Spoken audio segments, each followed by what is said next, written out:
కర్నూలు సర్వజన వైద్యశాలలో మెరుగైన వైద్య సేవల కోసం ప్రభుత్వం కృషి చేస్తోందని ఉప ముఖ్యమంత్రి కెఈ కృష్ణమూర్తి తెలిపారు.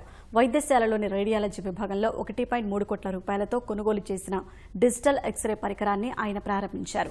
వైద్యులు రోగులకు మెరుగైన సేవలు అందించాలని కెఈ కోరారు.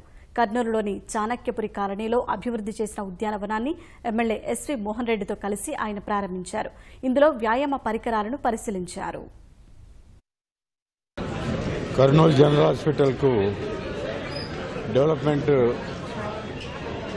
చాలా స్పీడ్గా జరుగుతున్న దానికి ఎగ్జాంపుల్ ఈరోజు రేడియాలజీ డిజిటల్ ఇన్స్ట్రుమెంట్ 1.3 crores ఈరోజు ఇనాగ్రేట్ చేయడం జరిగింది.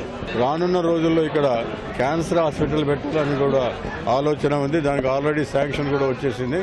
అది కూడా త్వరలోనే శాంక్షన్ క్యాన్సర్ హాస్పిటల్గా పెట్టేస్తే మరి ఫుల్ ఫ్లెడ్జ్డ్ హాస్పిటల్గా ఇది పేరొందుతుంది. కాబట్టి ఇంతకంటే మంచిగా ఇంకా దీన్ని ఇక్కడ వచ్చినటువంటి ఆఫీసర్లు, మెడికల్ సూపరింటెండెంట్ కానీ మిగతా ఎవరైనా డాక్టర్స్ కానీ అందరూ కూడా శ్రద్ధగా పనిచేసి పేషెంట్స్ని బాధ పెట్టకుండా వాళ్ళకి కావాల్సినటువంటి ట్రీట్మెంట్ అంతగా సదుపాయాలు చేయగలిగితే దీనికి ఇంకా మంచి పేరు వస్తుంది.